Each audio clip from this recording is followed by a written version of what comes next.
If you look at anything that builds a man into a man, there's a degree of suffering. So many men say, I want to be the man, but they don't want to suffer, they don't want to fight, and I don't understand why, because even if you look at a superhero movie, they tell you, even in superhero movies, they make it very clear, Batman's parents died. That's why he's Batman. It's very hard to become a man and have a man who's respected and has stories and is capable when he only had a nice life and nice experiences. It's usually the things that made you the best version of you are usually the worst things that happened to you. All the bad things have to happen. There's no way to get there without the bad things. Where do you find the strength when you're in these difficult situations? I always find the strength from my last name. I'm Andrew Tate. I'm Andrew Tate, so I just have to do it. I'm in a Romanian jail cell. I wake up, there's cockroaches in my bed. They're all over my face. What am I gonna do, cry?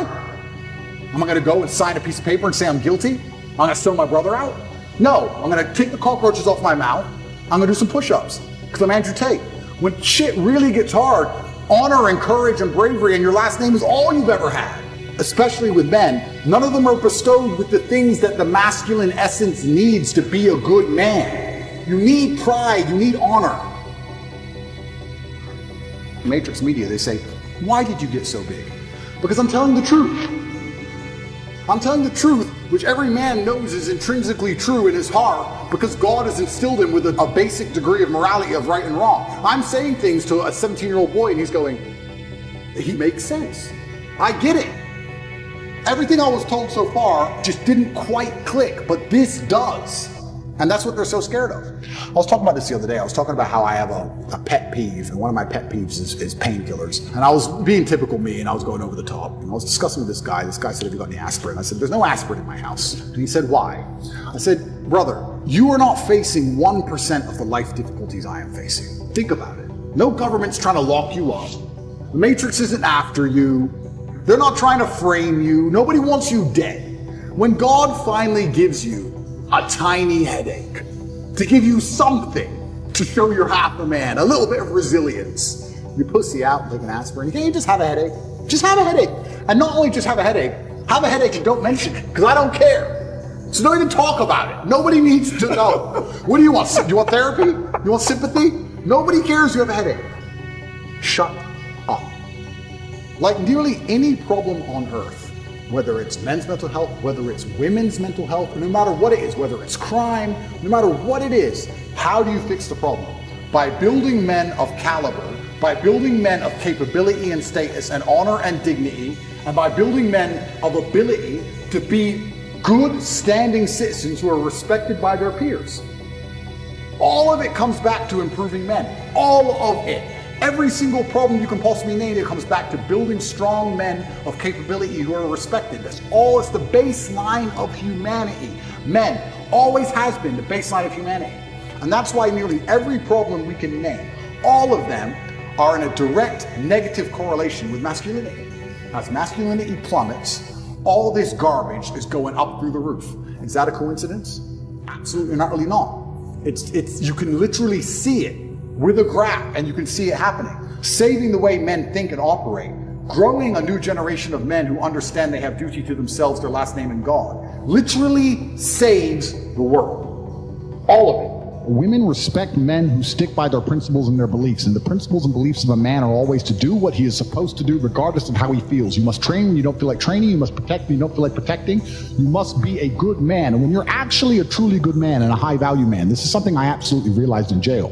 I have no problem suffering if the people I love are not suffering. My children are taken care of. The women I love are taken care of. My mother is taken care of. Everybody around me is fine. Even if they've removed me from my life and locked me in a jail cell, everybody I love is taken care of and is protected and is living good. I must suffer because I am a man. I am the head of my empire. I'm the head of the clan. Of course I will suffer, but the people I love are not suffering. This is what God has bestowed upon important men since the beginning of time. Not just important men, all men. The men in the Titanic as the boat was going down, about to be sucked into the icy cold water, some of the last thoughts in those men's head, I know, was at least I saw my daughter and my wife get on that boat. Absolutely. I'm happy to plunge into this ice cold water because there they are, on that boat, away from danger. Everyone we love and everyone in the world who we care about was taken care of. And I said, Andrew, would you rather us both be at liberty, but someone else in our life suffer. Mom suffer. Our kids suffer. The Never. mothers of our children Never. suffer. No, I'm glad it was me. I'm glad I was the one who was suffering and everyone else was okay, because that's what being a man means. When you're a man, absolutely you're right. It is our job to suffer so the people around us do not suffer. And that's why if you're a man and you're waking up every day and you're not trying your very best to be important or upgrade yourself or upgrade your character, or you're lacking motivation, then you have a serious problem, because it is your job to be capable of dealing with the insurmountable pressure which God is going to put upon you, so that when you suffer, everyone around you does well.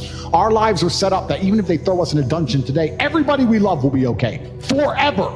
And that is what's most important. That's the most important thing. That's success. And that was absolutely comforting in jail when we discussed that. And we said, everyone we love is okay.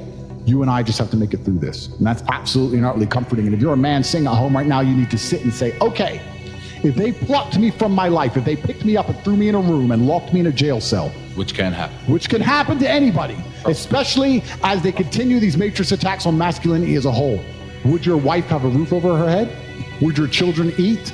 Would your family be okay?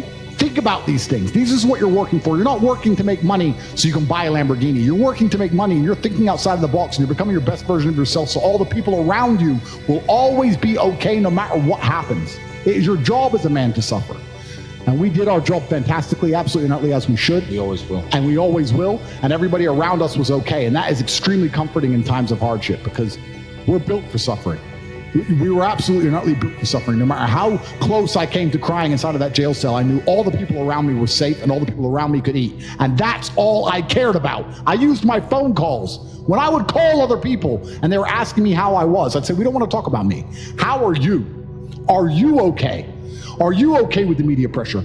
Are you okay? Are your bills paid? Do you have money? Can you eat? I'm in a jail cell in Romania making sure that everyone I love is okay. I don't need them to sit and worry about me. I worry about them. I sat in a jail cell making sure I could fix the problems for the people I love outside in the free world from a dungeon. That is what a man does, and you must prepare and set up your life for that. You must be prepared to be plucked from life and understand that everybody around you who once relied on you will still be relying on you even when you sit in that jail cell. It's still up to you. You are still the man of the household. You are still the top G of your life. Only you. And if you don't pay the bills, who's going to do it? Your wife's just going to what? Go get a job, get like 5 jobs and raise your kids? How's she going to do that?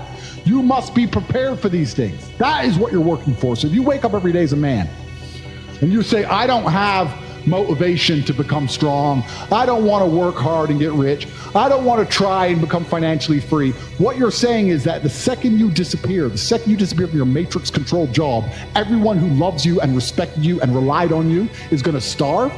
How can you live that way as a man? Absolutely and utterly unacceptable.